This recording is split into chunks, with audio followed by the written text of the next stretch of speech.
আমার দেশের কত ধনী আল্লাহ পাওয়ার জন্য মাহে রমজান আসলে মক্কায় দৌড়ায়, মদিনায় যায়, কয় মক্কায় নামাজ পড়বো, মদিনায় নামাজ পড়বো। 1 রাকাত নামাজে 1 লক্ষ রাকাতের সওয়াব, 1 রাকাত নামাজে 50,000 রাকাতের সওয়াব।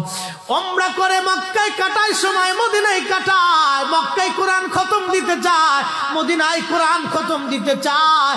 সওয়াব মাহে রমজানে অগণিত সওয়াবের আশায় ব্যক্তিগুলি আল্লাহর ঘরে হাজিরা দেয়, কিন্তু বাড়ির পাশে গ্রামের কত গরিব মানুষ টাকার অভাবে বাবা ভালো ইফতার করতে পারে না, টাকার অভাবে কত মা ভালো সেহরি করে রোজা রাখতে পারে না।